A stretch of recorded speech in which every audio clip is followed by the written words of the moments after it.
and X is worth, right? In terms if we could tell a plausible story around that would be an entire business. We could quit our jobs. We'd be millionaires. Right. We make a business and then we'd say, hire us. We will tell you exactly how many revenue, roughly within X error, how many revenues your knowledge worker X is generating and how many losses they're preventing. And then that way you'll know whether you're overpaying or underpaying them. All right. Anyway, I started the stream because I'm going to get hungry real soon. So okay. I made you wait, so now I'm ready to go. I've hit record, the most important thing. Nope, I got to type in all kinds of stuff. Hold on. Uh-oh. GeekNights 2021-0908. Okay. And it's recording. All right, I'm also recording. Oh, wait, I chose waveform instead of multi-track. Why? Close all. I got a real good GeekNights template. Sometime when winter comes, I'm going to refresh it a little bit. There's some features in OBS I can use. All right, multi-track this time. Record. Right. That's much better. Of course, when I do the waveform, it does do the the spectral show thing with the but that's not useful live unless you're doing music. Cool. It does look cool. It looks cool. I can teach you how to read it. Doesn't do that. It is useful. Like for me, I use it a lot. I don't. I just minimize Audition while I'm talking. It does. Yeah, I know not while I'm recording, but when I'm editing. Once I see the wave flapping, I know I'm good to go. When I'm editing, like that's where you can pick out when noises occur and when someone's talking or not, like pretty effectively. Yeah, but I'm not editing. I'm just talking. Yeah, I'm saying it's useful. As long as I see the wave flap, but I know I'm good. I don't need to do anything else. All right. It's Wednesday, September 8th, 2021. I'm Rim.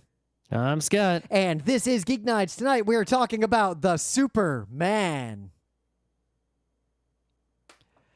Fuck, do I have any opening bit like at all? I had opening bit. Let's see, there was Played Blades in the Dark last night. night. I use that? I guess we used up all the Tennessee opening bit, right? Yep. Played Blades in the Dark. Didn't do much else. Actually, I can talk about my knee. You got a knee problem? I fixed a knee problem. You fixed a knee problem? Okay. Well, I had a knee problem. I resolved it. It recurred, and I figured out the cause, and I did an experiment, and I fixed it again. Okay, gonna get a robot knee. Someday I will definitely have to get a robot knee based on what happened to my father and my father's father.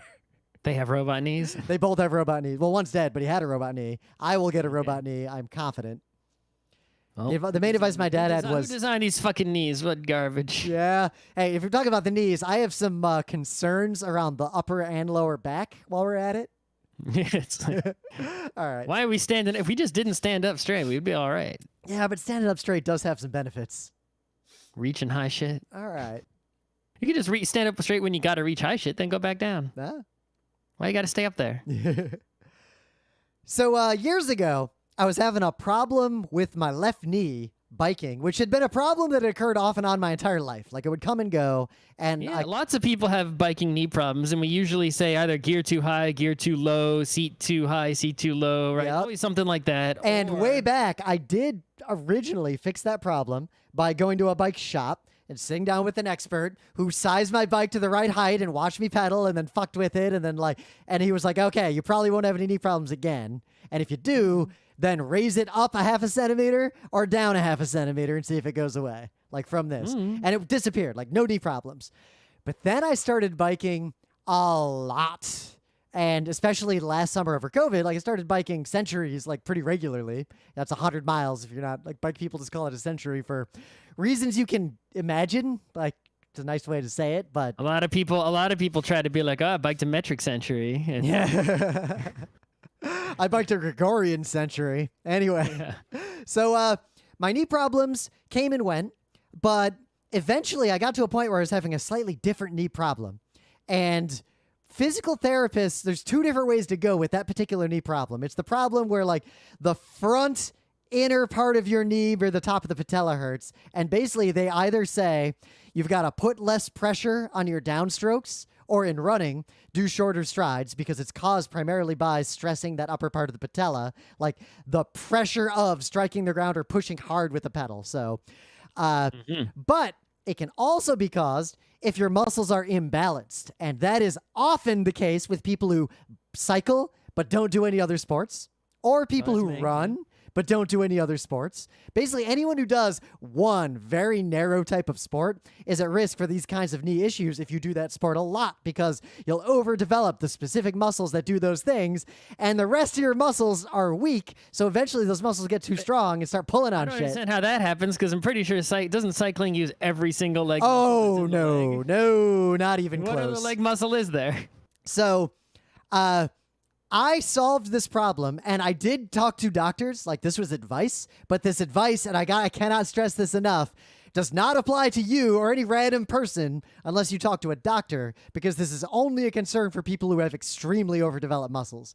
But basically, instead of slowing down or changing my biking, because my form was good, I started running a lot more and weight training a lot more. I ramped up all the other leg exercises I do, and that actually made all my knee problems go away. 100% of them just gone. My knees just feel great all the time. So what happened to me when we did our century last weekend is the knee problem came back a little bit, and I looked at my Strava history and I realized something. I was running the same amount I'd been running, but I was actually biking a lot more than I had been previously. So it's not just bike a lot, but also do some running. It's if I bike more, I have to increase the other exercises by a proportionate amount, or the problem will come back. So the experiment I did was increasing my running while taking a break from biking, and then starting the biking again. And so far, it seems like increasing the running has made all problems go away. Uh-huh. So See, I don't have any knee pains, but what I do have is, this has been this way for many years, is I'll wake up in the morning, right? I'll start biking. It's like when I first start biking, like the immediate start, like I'm rolling, like less than a block distance, like my kneecaps will be like, oh, we're doing something. And they'll go like click, click, and they like snap into place. And then that's it. It's like, if I wake up and I didn't do anything, or even if even if I start biking a little later than the early morning, right? It's like the start of biking, it's like my leg is like not in bike mode. And then I can feel my knees are like, what? And then click. There's a noticeable clicking of some kind. And then they're like, okay, you can bike forever now. We're done. It's like some sort of mode shifter gear change in the knee zone. So it is likely, but again, I would recommend you talk to a physical therapist or your doctor at some point. That doesn't hurt. It's not a problem. It could be causing It's minor just interesting. cartilage damage or joint damage before it clicks, and it could potentially be prevented entirely if you cross-trained a little, though I know you probably don't want to cross-train a little.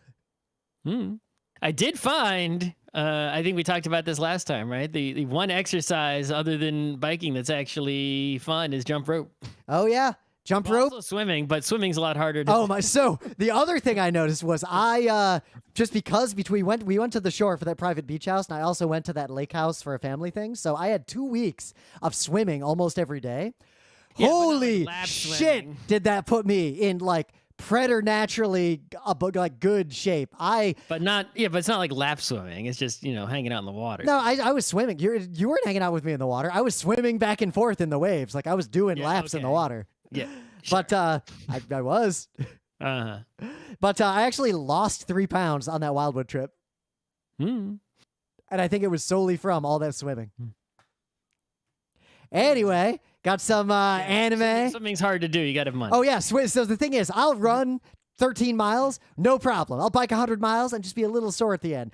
Swimming like 40 yards, I'm fucking done. I'm talking about you have to have money to swim. It's hard. Oh, but even if you have money, swimming is just so much harder than any other exercise I do. Like, as much as athletic as I am, I cannot swim that far effectively without being completely exhausted. I mean, Olympic people don't swim that far either. No. It's like 100 meter, how many meters, right? It's not like, swim 60 miles like I'm biking 60, right? Yeah. What's the longest swimming event in the Olympics, right? In the Olympics, I don't know, but I had a boss who would swim the English Channel for fun, like every now and then. Yeah, they do it slowly. Oh, yeah, super slow. Like he was really into like ocean swimming. Marathon swimming is only 10 kilometers in open water. Okay, that swimming 10 kilometers terrifies me. Running 10 kilometers, I wouldn't even break a sweat. That's what I'm saying. people in general, even, endurance, long distance swimming people don't swim that far. Yeah, in fact, it takes me about 40-ish minutes to run 10 kilometers. Yeah, we're not. I mean, they would be like, how long is the fish walking race, right? Yeah. Yeah, it's like 2 inches. Who can flop, right? Flop, flop, flop, flop, Yeah. flop, and then So in some anime news, I'll start with the Geek Bite on that Harley Quinn show, which I'm gonna say is fantastic, but with some caveats. It's not for everyone, obviously. What is it on?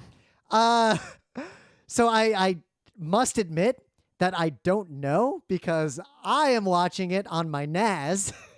Okay. And I click buttons and it appears on my NAS. Oh, it's on HBO Max. Okay.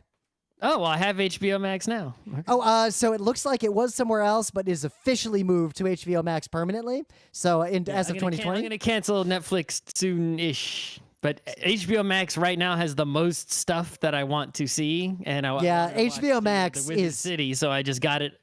I instead of canceling and then signing up, I signed up and then I'll cancel like in a week or two. HBO Max is honestly killing it in terms of getting the catalog of stuff that at least me and Scott personally want to watch. At least at this moment, I'm sure I'll burn through it, and then the problem is the cycle is Netflix has a bunch of stuff that I already finished, and the further seasons of those things are not out yet. Mm-hmm. But Harley Quinn, I think you might actually like, honestly. Like, I think you might enjoy it. What I would say, having watched a whole bunch of it, I've watched the entire first season, which I won't spoil anything, but the difference between Harley Quinn compared to, say, like BTAS as a superhero, supervillain DC Universe show is that Harley Quinn surprised me at a lot of points by just killing a major character, making a radical change to the DC universe, just doing something nutso, and then the next episode, that's the universe now. It's just nutso. Like, Superman's gone. It's some non-canon cartoons. They can just do whatever the hell they want. But that's what makes it good. The fact that this show doesn't give a shit about the canon of the rest of DC is actually the only thing that made me like it, I think. Like, that is there's like 10 bajillion DC and Marvel things just like that. They do that all the time. Oh, yeah, and a lot of them are really bad. That's thingies. table stakes. What I like about this one is that it's learned, the show seems to have learned and informed itself from other superhero or superhero adjacent things that were popular or that did well or that at least tickled my personal fancy. I'm confident that the people who write this show are extreme fans of the Venture Brothers because they seem to have used it as their style guide. You didn't even bother to look up who they were? Oh, no, I'm just talking about it from a perspective of what the show is like and whether or not you will like it. Or you, the listener, will like it. Because I want to do a real review later. I'll do it with Emily if you don't ever watch it. But basically, it's from the perspective of the villains. Like, it's Harley Quinn. It's her show. She's the main character. But it's set as they're kind of just millennial dipshits doing their thing. But they are still just supervillains. And all the supervillains are there in the universe. Like, Lex Luthor is there. Superman's just there. Batman shows up all the time. I'm not going to say it's a deconstruction because that is a term that a lot of weebs are really misusing lately to the point that I almost don't want to use it for a while and hope they forget about it. But what it is it is making fun of the DC universe more so than earnestly exploring the DC universe. Yet, by making fun of the DC universe, it is a more earnest exploration of these characters than most DC things have ever been, in my opinion. Caveat, I don't like that many DC things, so take that with a grain of salt if you're a DC fan. I tried to look up the people who made the show, and there isn't too much interesting things about them, and nothing they have credits for is interesting. So it does have an all-star voice acting cast, and I will say that the voice actors, I know I can see who they are, but I'm not. Yeah, I was like Alan Tudyk is in it. There was a character in the first episode. I was like, is that Jason fucking Alexander? And it was him. It is. Yeah. And the funniest thing is it's basically him playing himself. But it's him playing himself as in it's George Costanza as this character, effectively. Yeah, the person who wrote it is Justin Halpern, Patrick Schumacher, and Dean Lorry. Yep. But it's like I click on Justin Halpern on Wikipedia, and it's like, okay, who is Justin Halpern? A full-time writer for Maxim Magazine Online. It's like... Well, see, that's why... So, it's like, this show, the way it's He created, completed the book Shit My Dad Says. the way It's the like- show and- seems and to be. also a TV show named Shit My Dad Says, and it's like his second book, I Suck at Girls. Like, who the hell is this guy? Why do I? So the way the show is put together is that it's probably a lot more like The Simpsons in that the team is what made it, and it's very hard to point at any one person who is responsible for like the show being good or bad or whatever. Like there's a writer's room, there's a bunch of editors. I think the editors have a lot to do with why the show is good. If you look at the Wikipedia, it's pretty much this guy and his two friends did most of are pretty much responsible for the show. But there's a team of 4 editors who, as far as I can tell, have a heavy influence on the show. But basically, the voice acting's top notch. The show is extremely funny. It is true to the villains, and it does a lot, and it really breaks the rest of the DC universe. And it is a serial plot that just advances. Like, I really don't want to spoil anything other than there's a point where the bad guys win, and then Gotham's just fucked. Here's what Gotham's like if Batman's gone and Superman's gone, and guess what? It sucks. All right. I find this show funny enough to where I'm basically watching it as fast as I can. I really look forward to watching the 3rd season. I've only watched the first 2 seasons so far. And if you enjoy the Venture Brothers and you're worried that you won't get a lot more of it, this is not as funny or good as the Venture Brothers, but it is very much along the same lines, just not as polished as the Venture Brothers. Like, it's almost the same kind of story, just using DC intellectual property instead of a homegrown intellectual property. And the editing and the writing is just not as polished as the Venture Brothers. So if you need more Venture Brothers, this is your show. If you don't like the DC universe, this might be your DC show to watch. And I really enjoy it. It is also, full disclosure, extremely violent. And the violence is juxtaposed by the fact that no one in the show canonically cares at all about that violence. Also, it's an HBO, so it has to either be violent or sexy or both, right? Yep. Or it has to be That's how prestige. Which usually involves violent sex in both. Yeah. But HBO do. it's also, King Shark is not a character I ever expected to have anything interesting going on with, and yet he's one of the best characters in this show. Well, that's the Suicide Squad guy. Yeah. Right? The shark. Yeah. So in some other news, there's more Lupin coming. I think we might have mentioned this briefly at some point. Yeah, they seem to now be in this groove, where they're regular, it's like there was a few Lupin's TV series, and then there was a long break where there was just, movies and specials here and there. And then, there was the Fujiko Mine, whatever. But seems like, recently-ish, I didn't look it up. I don't know exactly what year. It's probably longer ago than my memory tells me, which Scott, is... Fujiko Mine came out when we were living in Beacon. Yeah, right. But it's like, it seems like, in the past few years, which, again, I'm not going to try to guess what year because I'm probably going to guess wrong. And it's probably longer ago than I think. But they came out with Lupin series 4, 5? I think 4. And I think there's a gap between 3 and 4 was like very large in years wise. But since 4, I think it's like 4, 5, 6. Is the new one 6? I think, or 7? Yeah, Lupin III, Part 6. 6. So I think it was like 4, 5, 6. They're like boom, boom, boom.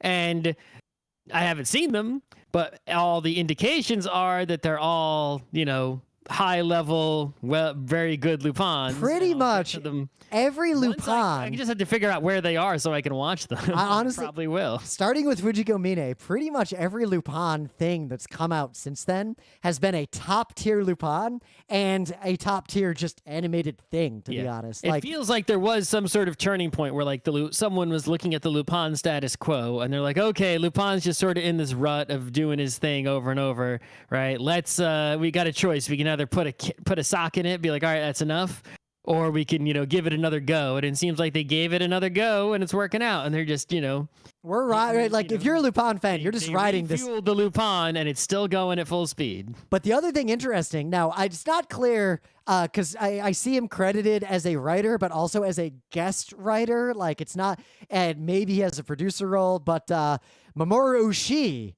is attached to Lupin III Part 6. In this article, he's credited as a writer. Yeah, I think he's working on it to some extent. Yep.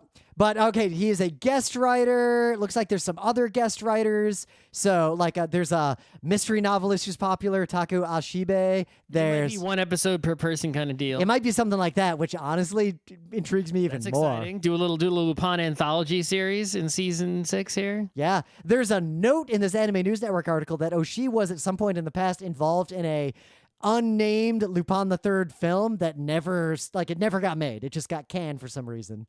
And the thing I'm most excited about is if Oshii's doing anything, in my personal opinion, everything Oshii has interacted with that's animated has been good. And everything Oshii interacts with, well, at least has been interesting to me. Anything he's been associated with that has been live action has been a fart noise, generally, for me. I don't know what he's done recently. I kind of ignored him for several years now. Oshii is interesting in that he is not someone who's like, putting out solid gold every season. He doesn't have the hand of Midas, right? The Midas touch, where it's like everything he produces is amazing. He has this touch where everything he produces is Mamoru Oshii's. Yeah. You can tell that he made it, right? But the things that he did that I thought were, even if he makes something that's a stinker, right, which is not infrequent, you watch it, and if you like the Mamoru Oshii flavor, it's sort of like, okay, this isn't great, but I can still taste the Mamoru Oshii spice. How often can you taste that? I like that spice. Right? Up to a point. Yeah. You took that spice and you just slapped it on a sad piece of chicken breast or whatever. Yep. Well, like the thing he was like, I don't know, the stuff he was best at were old animated shows, in my opinion. But again, I think that he has this thing where he just doesn't want to. You look at someone like it'd be like if Guy Ritchie was like, you know what? I don't really like making heist movies. I'm gonna make a rom-com. All rom-coms now. You see certain people, they have a thing that they're good at, and it's like they just keep doing that thing, and people are like, hey, you're so one note, and it's like, I'm really good at playing that note. It's making me money. What's the problem? And you look at Mamoru Oshii, and it's like Ghost in the Shell, Pat Labor. It's like, whoa, just make like make more of those until the end of time, please. And he's like, nah, I'm tired of that. It's like, no. Just make 10 more Pat Labors, please. That's the only kind of anime I want to see. I promise if you make more, I won't watch any other animes. I'll just watch only those. Yeah. And so, he doesn't do it. He goes and makes some other nonsense. Yep. So basically, your takeaway is if you haven't been watching Lupin stuff since before the Fujiko Mine show came out. Help me figure out where we can watch it. Yep. Honestly, Funimation, maybe. I don't know. I mean, the last Lupin thing we both watched and reviewed on GeekNights was the 3D CG one, which was also fantastic. Yeah, pretty good. That was an upper tier Lupin, irrespective of how it was made or anything else around it. And I did enjoy that it edged into Lupin lore a little bit, but it didn't take it too far. Oh, Lupin III Part 4 English dub is on Prime. I don't know if there's a sub, though. Nah. And in some other news, the final, with a big asterisk next to it, Adventure Time, or at least the final Adventure Time Distant Lands, Wizard City did come out. There might be more Distant Lands, but this is the final already announced Distant Lands. Yeah. And there's that Fiona and Cake thing coming. I'm pretty sure, as I posited way back, that they might just trickle out Adventure Time content forever. As long as people still watch it and care about it, yes, they'll still keep making it to some extent. But yeah, I watched the Wizard City.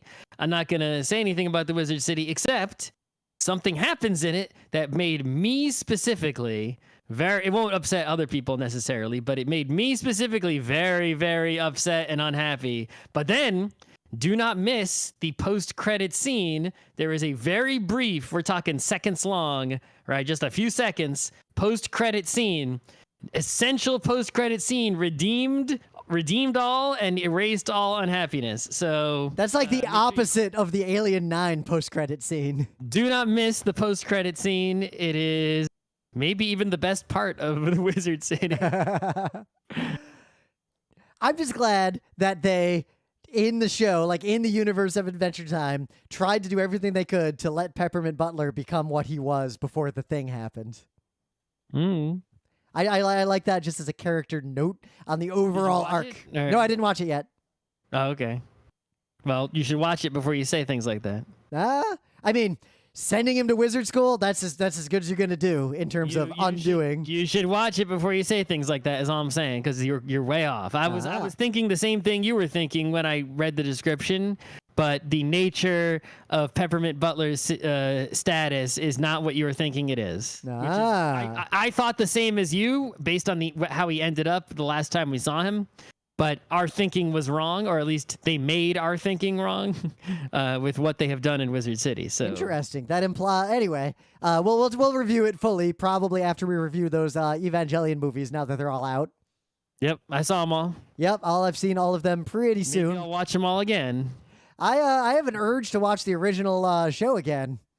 That's one of the shows I've seen the most times of any anime show. Well, you should. I would recommend, if you're going to do that, nothing wrong with doing that. I might do that too. But the movies, the rebuild movies, right? Regardless of how good even if whether you think they stink or whether you think they're better than the TV show, doesn't matter.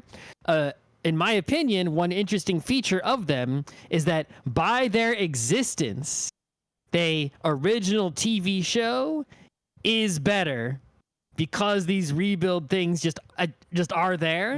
So you should watch them first, because then if you go back and watch the TV show again, it will just be better than it was the last time you saw it.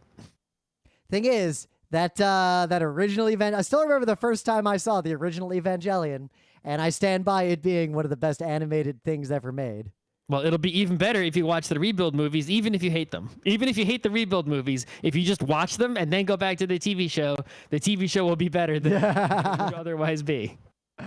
So in one little brief news, we knew from Ken and from basically what anyone who has seen this movie has said so far that Belle, Mamoru Hosoda's latest opus, is going to be fantastic. But we have yet another piece of evidence. It's out, so it is. Yes, but we have not seen it yet. No. It's not clear when or how we'll see it, since I don't think we're going to theaters anytime soon. It's going to be in theaters here soon. I think tickets went on sale maybe today even. Yep. To go see it at the Walter Reed Theater, which is where we last saw Satoshi Kon in person over by Lincoln Center. But yeah, I'm not going to go to some movie theater and risk my life for a movie, no matter how good the movie is. I'm not going to die to see it literally. Yep. Right? Only metaphorically am I dying to see it. So it's been in Japan. We have to wait until it is safe to see it in a theater or at home. So it's been in Japanese theaters for 8 weeks now, and in its 8th week, it is still the #2 movie. Yeah, I mean, it's not like, I don't know what movies have come along to try to unseat it, but still being the #2 movie after 8 weeks is pretty, significant. That's not common generally. Granted, I don't know a lot about how the dynamics of Japanese theaters might be different. To see if it's getting up there, in terms of like Your Name levels of because last I looked at stats for American theaters, generally in America, movies disappear after a couple weeks, like even if they're great.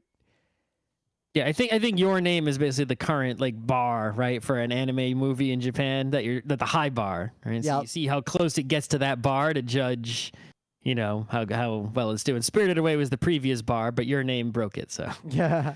But I am very excited to see that movie, however and whenever I see it, but not going to a theater. Not having seen Belle, obviously, but having seen Your Name and knowing what I know about Belle, I think I will. My guess is that I will like Belle more than Your Name, regardless of whether Belle beats it out at the box office at some point in the future. So, some other little news. Keiichi Arawi has a new manga coming. Right. So Keiichi Arawi is the person who brought us Nichijou and Helvetica Standard, and the City. Two mangas that those two mangas combined made the Nichijou TV show. And then we did an episode on the manga City, which I'm still reading, and I only ever read the first volume. I should borrow that from you and read the rest. City is almost done. Oh, I think it is done, but there's 13 volumes. I have 11 of them, so I guess I'm waiting for 2 more, maybe. And that's the end of City. Like, it's going to end. And they put out a mysterious announcement, which is not so mysterious. It's clearly the new manga that is being started by Keiichi Arawi very soon. But we know nothing about it other than that, yes, they're making a new manga, so I'm going to be all over that. So, hey.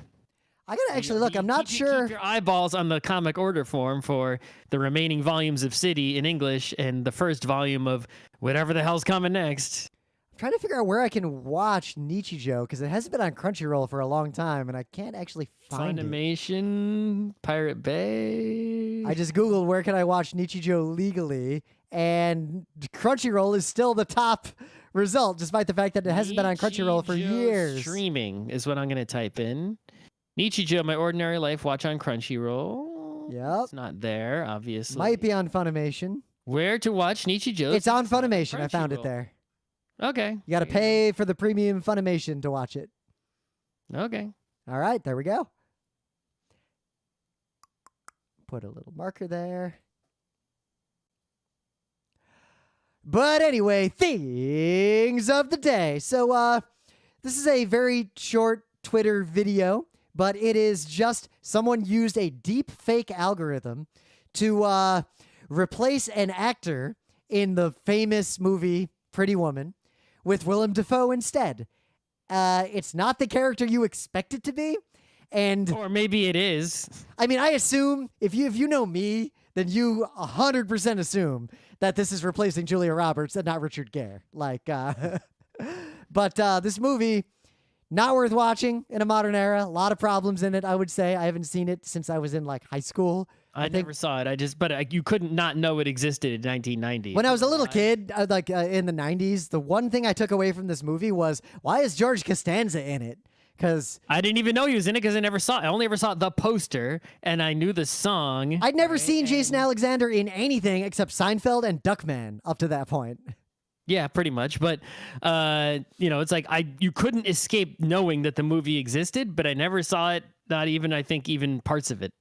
So I couldn't even tell you one scene. But I assume the two famous people kiss. The end. Replacing an actor with another actor via deepfakes is what I would consider a fully approved use case for deepfake technology. Yeah, I mean, we see, this is I'm sure it's been done before, but this is the first time that I've actually heard of a verified instance of someone going through and doing the whole fucking movie, right? It's like usually they didn't do the whole, they didn't actually do the entire movie. They did a bunch of scenes together. Oh, okay. Well, then the whole movie would probably, honestly, this is enough. Because I was going to say, I was like, oh, someone did the whole movie. Why? That's sort of unnecessary. No one's actually going to watch that. You can get your point across with just a few scenes, right? I guess, okay, so they did just do a few scenes. I feel like if they did the whole movie, I might watch it, but that's me. Yeah. YMMV on that. Did they deepfake the voice also? No, it's just Julia Roberts' voice, which actually works and makes it funnier. It could work, but it would also be funnier to do the voice too. I think it would be equally funny, but differently funny if it was also Willem Dafoe's voice. Mm-hmm. So what do you got? So yeah, everyone these days, even though I guess it's already out of style, right? Given the rate at which fashion and music trendiness moves. We love that vaporwave type style, and that vaporwave type style is usually embodied in 90s computer interfaces and boxes of, blank VHS and cassette tapes, right? And the art style thereupon. Yep. So here's a website that I didn't know about. I don't know how old it is. It could be really old, and I just didn't discover it till recently. Or maybe this was a thing of the day so long ago, I don't remember. But it's tapedeck.org, and all it is a website that collects JPEGs of blank cassette tapes of all brands, makes, models, so that you can peruse them, right? And you can search by brand, running time, the material of the tape, and color, right? And maybe there was a particular kind of tape that you had. I learned from this that the blank cassette tapes that I had were Sony HF90s with the yellow, red, orange stripe on the sticker that were clear and see-through. And also I learned that the most stylish possible cassette tape is the Memorex DBS. So, and you can just go on, cassette tapes are not like rare, even blank ones. You can just go on eBay and buy some, cassette tapes if you want. Yep. It's far from complete. There's a lot of things missing from this still, obviously. Because there's a lot of different cassettes out there. There's a lot, but if you have some, you can submit them. If there's any that you don't have. Pretty sure I got rid of every cassette tape I ever owned. I don't think I have any left anywhere, not at least not here. But if you, for some reason, want to be nostalgic and use cassette tapes, there are still some record labels producing them in limited quantities for new releases and things like that. You could also just make your own, just record whatever you want onto cassettes. Yeah, you can from buy a computer. some blank ones on eBay. I looked on eBay for the Memorex DBS ones that are the cool, the good styling ones. Yep. And it was like 3-pack, completely sealed, $12. They're like, whatever. Plus, go late ahead. stage, like once you got the fancy metal tapes, like the good tapes at the end of the run of cassettes, they are so much better than even the best possible vinyl, and they're about CD quality, actually. Yeah, they're not bad based on how, I don't know if they denature over time, even if they're blank or anything. I mean, they definitely do. Yeah. The only thing I want to warn people of is that if you're gonna get you got to get a cassette player. You got to make sure your heads on the cassette player are clean.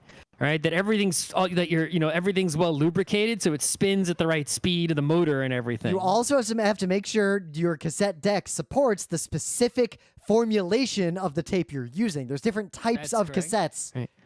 And the most important thing, if you're going to get into cassette tape usage for some nostalgic reason, Dolby NR noise reduction is an essential feature. You need to make sure, right, that you have all those ducks in a row regarding noise reduction, or else it's just going to sound like garbage. It's a little more complicated. The tape has a particular kind of noise reduction, and then the deck has a way to use that noise reduction. If those are not matched, I'm saying, though, is a lot. If you go out and try to buy like a tape deck these days, a lot of them just like don't have the Dolby noise reduction that is the most common and standard noise reduction, and everything's gonna sound like ass. You want to maybe buy an old one.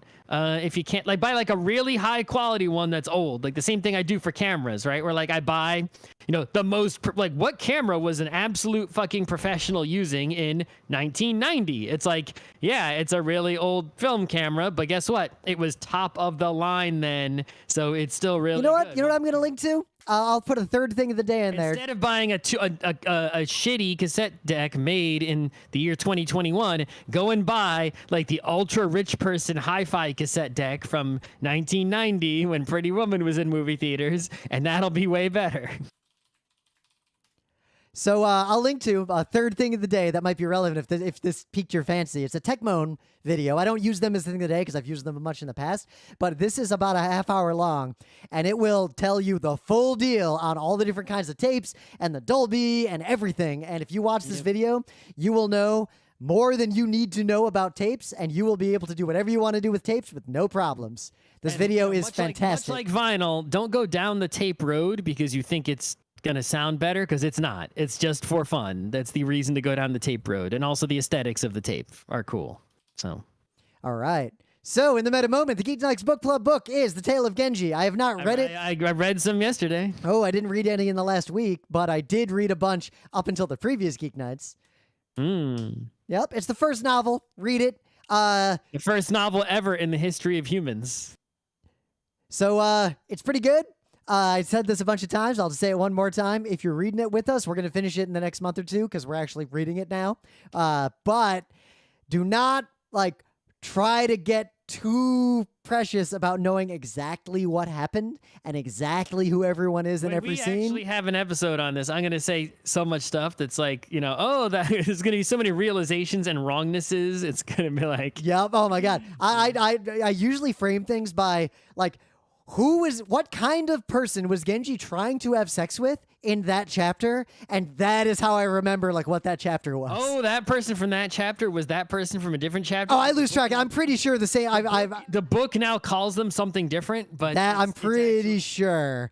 I am thinking that the same person is multiple people in a few of these instances. Or there's anyway. Yeah, but vice versa. It's pretty good. I picked the next book club book. It'll probably be a pretty quick read. I'm pretty excited to read it. I am excited to read Genji too. When we are eventually done with this, to make up for the debacle, which is partially pandemic-induced debacle of taking several years to read one book, I've already decided for the foreseeable future, all selected books will be of the nature that will end quickly, right? The kind that, we'll want to read and won't be that long and such. So, yep. Otherwise, our We'll do most one book in 3 years, but then we'll basically what I'll do is we'll read so many books so fast until the book rate evens out again. yeah. So, otherwise, our most recent PAX panel, Atari Game Design, is just on YouTube. You can just watch it. PAX West happened this past weekend. We were not there, but as the listener pointed out in the last stream, I at least have been to, since 2008, every PAX that Gabe has also been to. Okay. Because he stopped going to the PAX Australias, and he also didn't go to this one, and he's done with PAXs, basically. Gabe as a measuring stick for anything. He's a measuring stick for that one very specific metric. Beyond that, check out our forum, our live stream. There's a chat there. There's all this different stuff. Just type GeekNights into the internet, and you'll find all our crap. And we'll get right into it with Supes.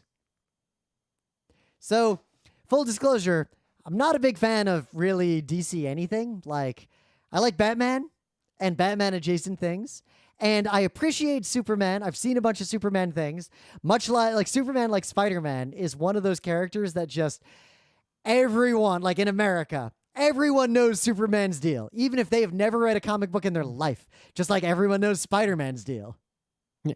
I think the thing with Superman is that the actual story of Superman, right? It's a story of immigration, right? It's a story of, even though he's a white dude, right? He's like an alien come to Earth, right? It's a story of, a guy who's, so powerful, right? It's like, but yet is good, right? And you get this sort of like this, benevolent God situation going on, right? It's like there's so many angles. You could talk about them for like 100 years, right? You could talk about the people, Simon Schuster made Superman, right? All this stuff going on. But the actual most that I have read or watched actual Superman media, right? End up not actually going down those roads. Yep, right? that is my main complaint with Superman, is that most Superman stories don't tell the stories I am interested in about an individual, very powerful person who wants to do good in a cruel and evil world. Right. It's like, you see, some of them do, right? Some of them do. But it's like when I was a kid, the Superman that I think probably still to this day, the Superman that I have consumed the most is that Lois and Clark Superman TV show, because my family watched that. It was on like 8 o'clock, like I forget what day. Oh my God, we watched that too. I liked it okay. Yeah, I mean, I remember it being okay, but it was pretty much just, 90s TV level, sitcom-y kind of show, right? It didn't dig deep on any plots, right? It was like, oh no, there's some danger. He fights it. Yep. Which, to be fair, like a lot of Batman media, like even BTAS, which I love, was also like that. It just had a lot of style and occasional very brilliant episodes, and like did more, but it didn't really interrogate the Batman in the way that I like the Batman interrogated. Right. But that's true. But while the Batman has much to interrogate, Superman has way more to interrogate than anybody. Let's see. I am a living god among humans. I hide my identity, but I'm still just one dude. I can't just fix the world. This journalism aspect that goes on in Superman, right, only so often gets explored. Right? Just so much going on there. But when it does get explored, right, when there is a take on Superman, right, that actually goes down those roads, it's like so good, right? I mean, we already did an episode super long ago about, Frank Miller's got his issues, but in The Dark Knight Returns, it's like there's like, even though Superman is like this shiny, sun is shining good guy, it's like there's like this absolute terror, right? It's almost like a Lovecraftian terror, like if Superman is coming. Because it's like God is coming. Like Moses is gonna see the fucking burning bush. It's like, holy shit. And then it's just like, there's something going on, and then it's like you see like a blur, and like the bad guys are gone. Right? It's like the end. It's like he just took care of it like that. Yep. Right? There's none of that. Harley Quinn actually plays with that. There's a couple episodes where like if Superman shows up, it's just over. Like whatever was happening is over when Superman shows up. That's how it's supposed to be. There are too many. You watch most Superman stuff, like the super old public domain Superman cartoons, and it's like I guess that was when he couldn't even fly. That's when he could only jump and stuff really high. But he just, he's punching out like bank robbers and mad scientists. Like, it's like one punch from Superman and their head explodes, bro. It's like it ever flies to the moon or some shit. It's like he doesn't beat up dudes like Spider-Man does.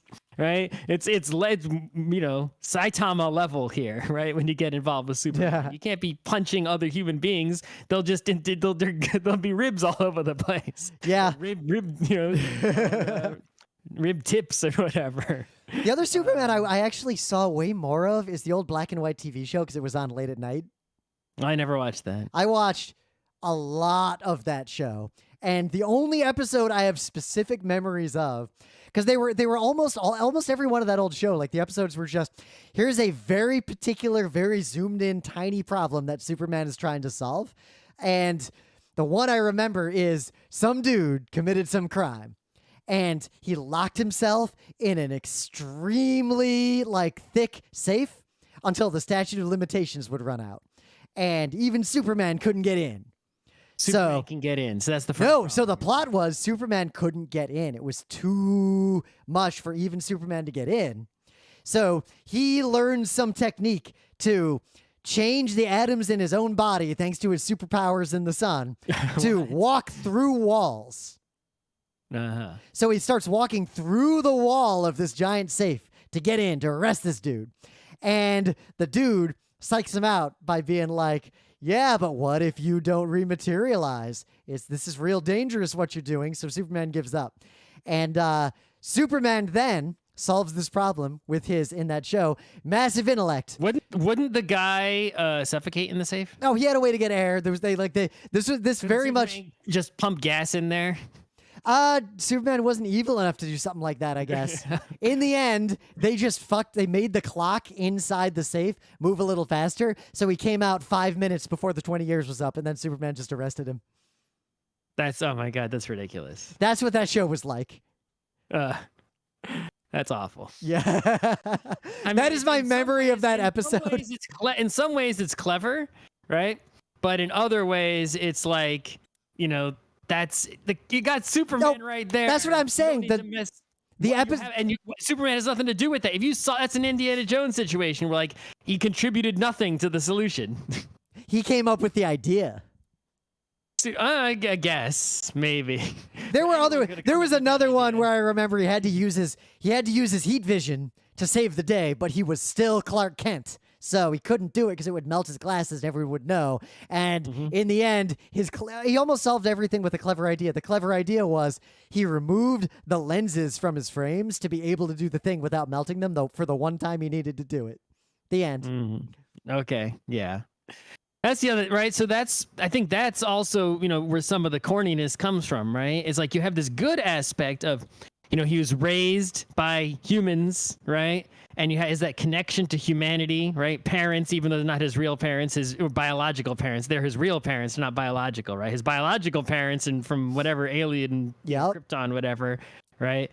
So you have the adoption story, right? You give him a you get a found family story around that, like the connections he makes because he doesn't have any biological family left anywhere in the universe. And I don't know with a bunch of asterisks next to that. Secret identity. Yeah, I don't know if Clark Kent was the original secret identity, but it effectively set the template for everyone else's secret identity who came later. It was modeled after the Superman secret identity. But the thing is that no matter how good an interpretation of Superman you're watching, the secret identity part, if it's in play, because sometimes it's not in play. If you're watching Super Friends, it's like he's just always Superman. Like, he doesn't, or Justice League, in that story. Like Clark Kent's off on his own, and then separately, he's in the Justice League base, just talking to people sometimes. Like he's just one of the X-Men, effectively. Yeah, it's like, why do you even need the Super Friends if Superman is there? Yep. Why do you have these twins? What are they contributing? Why? No, it's the Flash. What's the point of the Flash? Superman can go fast, and he's like, Superman is the Flash plus more things. Why is the Flash should just retire? Why? But I guess because of all those aspects, like the wholesome nature, like he grew up in a humble family and he learned to connect with humans, but also he's a living god on this earth, but his powers are very limited. within the bounds of like what other superheroes can do in the expanded DC universe. I like the stories where Superman is the only super thing. Like imagine Superman versus famine is a way more interesting story than Superman versus, I don't know, Doomsday. Yeah.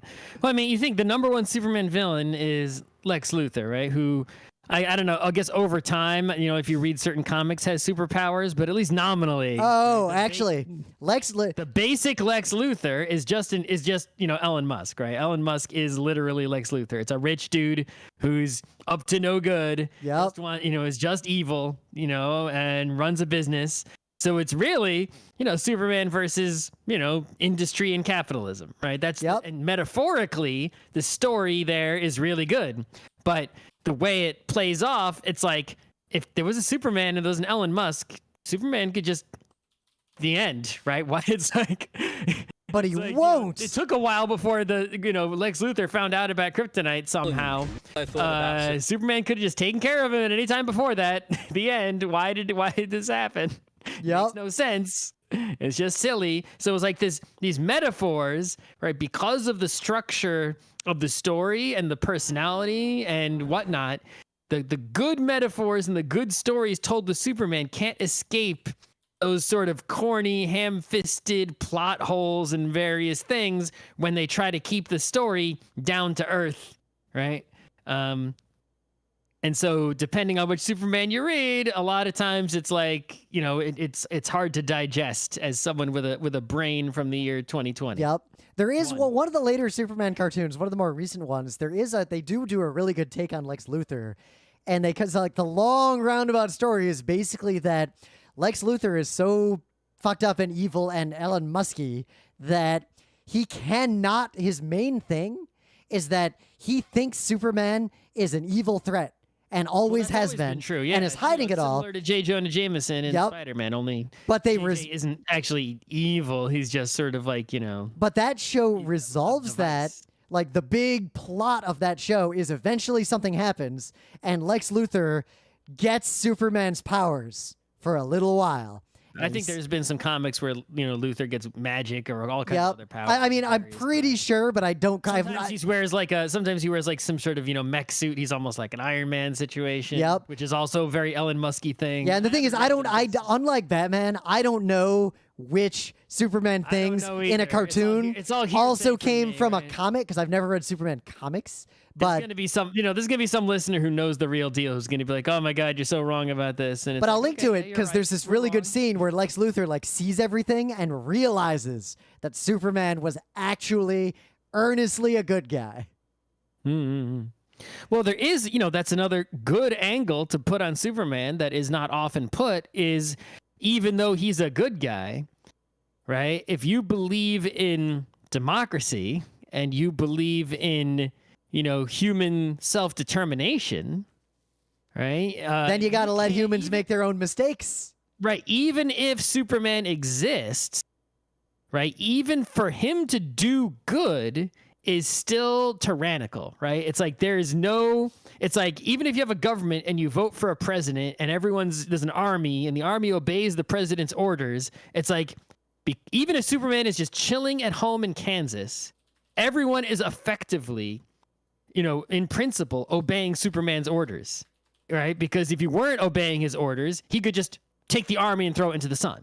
So the fact that he doesn't do that, or he hasn't done that, means you are obeying him, even if he hasn't even opened his mouth, right? Just in principle, the fact that right? So by his existence, it's like there is no democracy, there is no freedom as long as he's just there. As if he's standing there doing nothing, all your freedom is in principle lost. So if you believe in freedom, even if you trust Superman is a good person, has a good heart and a conscience, right? If you believe in freedom as a principle, because you're a libertarian or something, you therefore must advocate for his destruction or exile or something to keep him in check. Like you're not government, like the president has to have kryptonite or something, right? Well, I see that argument. if you are not some libertarian dipshit and you actually believe in a more nuanced concept of freedom, then freedom from becomes equally important as to freedom to, Right, freedom and from thus, Lex Luthor. yep, or freedom from poverty. Thus, Superman would be morally justified in taking extreme actions to end poverty because, unlike any human, there is no consequence he could suffer and no risk he would have to take. The risk would be to all the people around him or him making a poor decision, but he's not risking anything himself. Yeah, there are. Well, I haven't Except ever possibly his read peaceful or life. heard of a Superman story where he does anything like that. It's like he's from a farm. It's like Superman could fly into space, go to a planet where no one lives that is like arable, plant enough food for like everyone forever, and personally deliver it and end all. And he could see like, you know what? We don't need any more shipping boats or airplanes. I'm going to personally ship everything. It'll take me 5 minutes every morning, right, to ship all goods on Earth with no climate change consequences, no fossil fuels or anything, right? He's like, everyone who needs anything shipped, just put an order in the supercomputer and I'll do it tomorrow at 9 a.m. whatever. Yep. Right? But he never does anything fucking like that, right? Maybe someone wrote that story, but I haven't seen it. But that's a far cry from the original Superman who could just jump really high and punch really hard. Sure, but I guess the flying Superman has to come into play for that. The original Superman didn't fly. Yeah, well, the thing is the how powerful Superman is a wide Varies a spectrum. lot, yes. It literally ranges from I can jump high and punch things to I'm a literal living god composed primarily of energy at this point. Well, I think, at some points, it's like in different stories, different universes, his power is different. And also within a single universe, his power will wax and wane over course of events, right? And there's also, the connect, they'll always have some sort of explanation, right? It's like, oh, he's got to be near the sun. So he'll go to some other planet. He'll be weaker there, to a different sun. Well, I guess he just has to be near any yellow sun. There's a lot of them out Right. there. And then kryptonite, which is just really corny. Yeah. It's like, oh, he's near a particular rock, therefore he's weak. It's like, what? It's like, I'm sure they explained how the kryptonite works at some point, but I don't care. It's a really, I guess kryptonite became a coined term, which in and of itself means like, a weakness. It's like you could be like, oh, that's my kryptonite, and that's really my Achilles heel. Yeah, it's a good contribution to the lexicon of the English language, but as a plot device, it's like, really? It's like you just needed something to give you couldn't think of anything else, and it's stuck, right? It's still we're stuck with as Superman's weakness. Now, the other kind of Superman story I enjoy quite a bit is when Superman is basically just a modern day Heracles, too powerful for his own good. And even if he does the right thing or the wrong thing, the consequences of anything he does are just bigger than what a normal person would do. Yet he is not powerful enough to always do the right thing or make a big change. So that this, if you haven't read all the stories of Heracles or Hercules, if you're or if you don't know what you're talking about, he fucks up a lot, and it's more a tragic story than a hero story. Well, yes, there's a lot of Superman stories. I think that's just not just Superman, but it's all superheroes have this sort of same story, but Superman more so because his power level is greater, right? And he came earlier in that it's like, okay, you're Superman. Someone's falling off a building, the old classic, right? Superman's gonna catch him. If Superman doesn't catch him, then isn't that equivalent? Superman could have caught him at basically no cost because you're Superman. If Superman lets him hit the ground or is too busy or whatever, that's equivalent to Superman throwing him off the building, right? It's like you made that happen effectively. You could have stopped it and chose not to. That edges into the trolley problem. Your power is so high, you were responsible for catching them and didn't, right? You killed, it's like, and that moral... Superman being a good person would feel right responsible for that, and other superheroes would probably have the same thing. Scott, if you want to explore that idea, when you have so much more power. But if you want to explore that idea, that's literally just the trolley problem. You're better off just watching The Good Place than a Superman story. Right, but Superman, is so old relative to the other superheroes, right? You got to remember, it's like the history of comics. It's like comics were romance stories, horror stories, mostly westerns, right? Some sci-fi stuff. And then you get here, the Superman. Right? Yeah, then you had, the comics code coming in and being like, no, all this stuff is too inappropriate for the children's, right? We can't be having that, cracking down in the comics. And then it's like, yeah, there were superhero stories around, but Superman Action Comics #1, it's like when that came out, right? That's like, okay, we got something. It obeys the comics code. It's appropriate for the children, and it's a smash hit. Right, because we don't have our westerns and whatnot anymore, which are not appropriate for the kids, or at least not the westerns like we used to have. And that started all the other superheroes stuff came after that, right? There's no Superman. Spider-Man wasn't until the 60s. Yeah, way after Superman. Right? Batman was years later too. Everyone came after. Yeah, Superman. Action Comics #1 was what, 1938? Yeah, it's like. It's old shit, That's pre-World War II. Yep. Really old. Yeah, Captain America was coming to punch Nazis. It's like Superman, there weren't even Nazis when there was a Superman. Yeah. He was doing his super biz before then, just fighting mad scientists and whatnot. Yep. Or whatever, And I won't belabor this point, but one of my favorite portrayals of Superman still is in the Frank Miller Batman. We talked about that already. Yep. But the episode we did on that comic is worth listening to if you're interested in this conversation, because we talk about Superman a lot in that episode, because Superman, despite how few appearances he has in that comic, is such an overbearing presence when he appears on the page. Yep. So the last thing is, not everyone, you can tell a Superman story legally, because you got to have the license, right? He's still owned, even though certain things are so old they're public domain, like the old cartoons. You can't just go making a Superman comic on your own and sell it for money, right? But a lot of Superman's powers, flying, strength, laser eyeball, right, freeze breath, those all became like the template for other superheroes. Basically just gave them the same powers, or almost the same powers, right? It's like, oh, you got a bunch of heroes flying around together, right? Punching real hard, right? Super strength, whatever.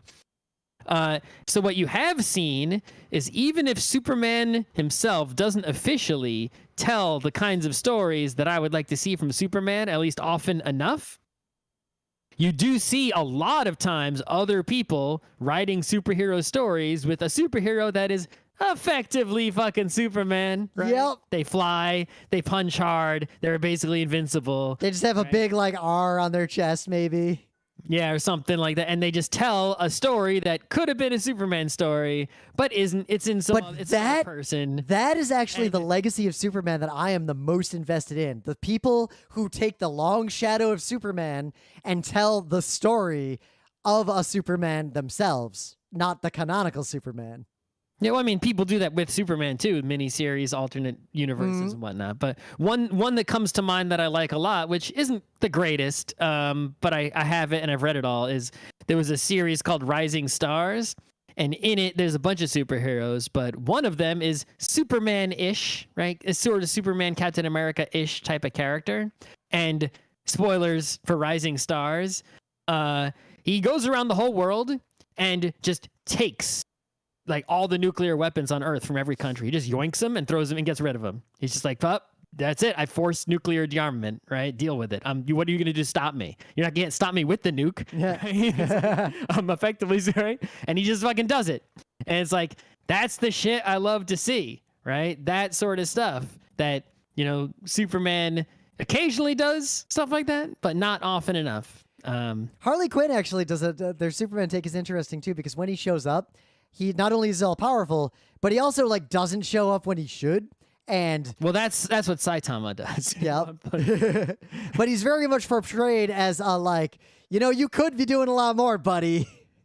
Listen. Well, I think it depends on which DC, if you're going DC Universe stuff, right? It's like a lot of times Superman is dealing with even bigger problems in outer space, right? It's like, yeah, there's people falling off buildings. There's a mad scientist doing a crime, or, something like that. But it's like, bro, asteroid is going to hit the Earth. Superman is, he can't just do that instantly. Right? Yeah. It takes him at least a little time to go fly out there, push the asteroid, right, onto some different orbit. I guess I've never really read or engaged with much Superman not doing very mundane Earth stuff. media. Yeah, it's like if you read, a lot of that like Crisis on Infinite Earths, like he's just doing he's dealing with all kinds of outer space, like time shit, right? Making sure the fabric of the universe doesn't fall apart, right? Dealing with that sort of god tier, threats, right? Because who else is gonna do it, right? Batman's not dealing with that shit, even though they end up in DC finding some way for him to help with that kind of stuff. Yeah. I feel like there's a lot of DC universe stuff is predicated on the concept of how do we cram Batman in here so this will sell. Sometimes, but it's like, the Flash just runs fast, even though sometimes they find a way for the Flash to help with it too. But I don't know what other DC. I don't. I guess there's like Plastic Man, or it's like or Harley Quinn. Harley Quinn isn't going to stop the space-time rift from ending the universe. No, in fact, spoilers: Gotham gets fucking destroyed at the end of the first season, like just utterly wrecked. It's one of the the DC. And Harley Quinn's reaction to that is cool. Now I get to hang out in a wrecked city. Fuck y'all. Right. If there's some DC villain going around, not like the Joker, but like Darkseid or some nonsense, like only Superman's gonna be on the level to do anything about that, right? Yep. So I'm gonna read a lot because the other thing about Superman's personality is all the attributes we have talked about really did come later.